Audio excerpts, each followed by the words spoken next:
Assalamualaikum warahmatullahi wabarakatuh. Teman-teman, terima kasih sudah klik video ini. Saya Mama Azrina, seorang ibu rumah tangga dari 3 orang anak.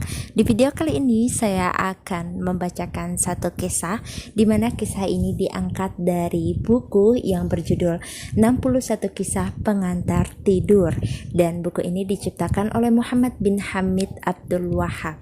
Kisah yang aku bacakan hari ini adalah kisah Nabi Ibrahim alaihissalam bersama raja yang sombong. Dari Abu Hurairah radhiyallahu anhu, beliau berkata, Rasulullah shallallahu alaihi wasallam bersabda, Nabi Ibrahim alaihissalam hijrah bersama istrinya Sarah. Beliau lalu tinggal di sebuah negeri yang diperintah oleh seorang raja di antara para raja zalim, atau oleh seorang penguasa sombong di antara para penguasa sombong.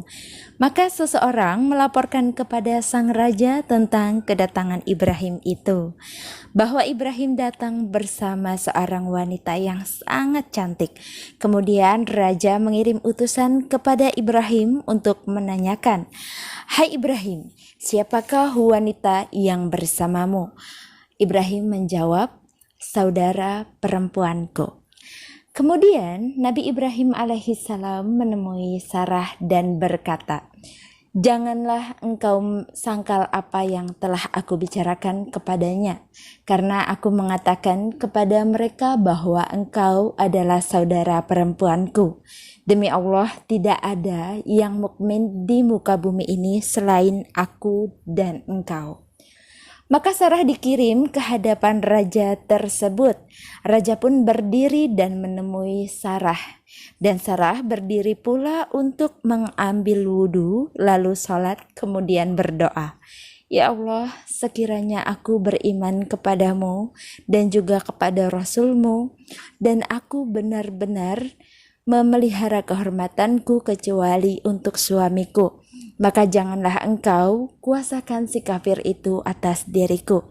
Seketika itu raja terasa tercekik hingga menghentak-hentakan kakinya.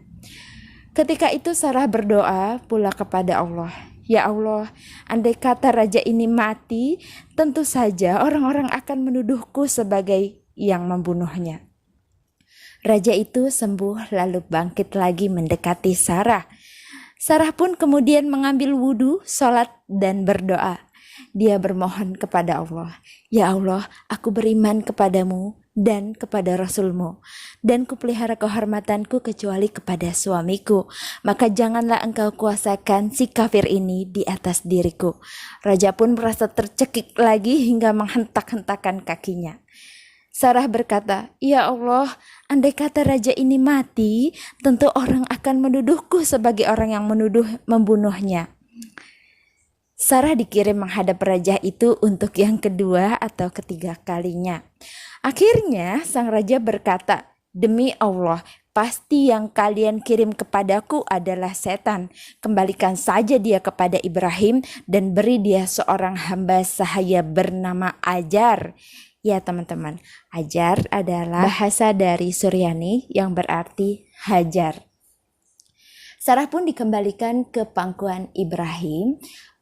Dia berkata, "Tahukah engkau bahwa Allah telah menghinakan orang kafir itu dan menghadiahi kita seorang budak perempuan?"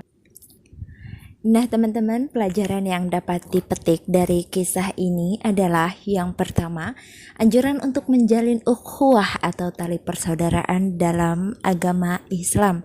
Meskipun raja kita raja zolim atau raja yang kafir, maka di sini Nabi Ibrahim alaihissalam mencontohkan tetap menjalin ukhuwah atau tali persaudaraan. Yang kedua, di sini diperbolehkan memberi jawaban yang samar jika khawatir terhadap keselamatan dirinya. Maksud jawaban yang samar di sini adalah ketika tadi Nabi Ibrahim alaihissalam menutupi identitas Sarah yang sebenarnya adalah seorang istrinya, bukan saudara perempuannya. Yang ketiga adalah terdapat rukhsah untuk tunduk kepada orang yang zalim dan sedang dalam keadaan emosi. Yang keempat, diperbolehkan mendatangi seorang pemimpin yang zalim. Yang kelima, diperbolehkan menerima hadiah dari seorang musyrik, di mana hadiah itu adalah seorang budak wanita yang bernama Hajar, atau biasa kita kenal Ibu Hajar ya teman-teman, ibunya Nabi Ismail alaihissalam.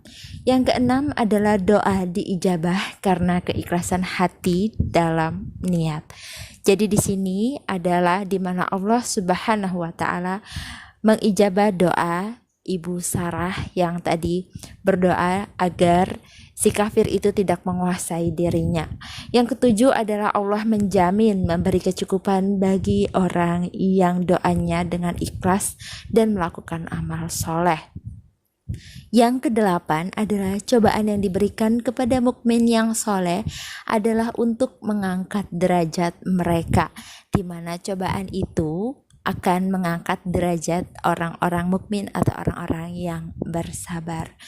Yang kesembilan adalah wudhu sudah menjadi syariat sebelum Muhammad. Jadi di sini adalah wudhu itu sudah ada sebelum ajaran Nabi Muhammad SAW. Yang ke-11 adalah para dan Rasul mendapati istri-istri yang bersih.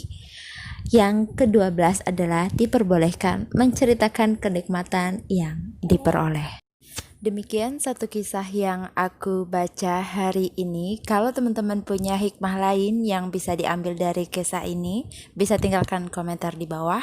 Dan kalau teman-teman suka dengan video ini, jangan lupa untuk klik like-nya. Dan apabila dalam pengucapan ada kesalahan dari aku, mohon dimaafkan ya teman-teman. Terima kasih sudah simak videoku. Saya Mama Azrina. See you next video. Bye. Assalamualaikum warahmatullahi wabarakatuh.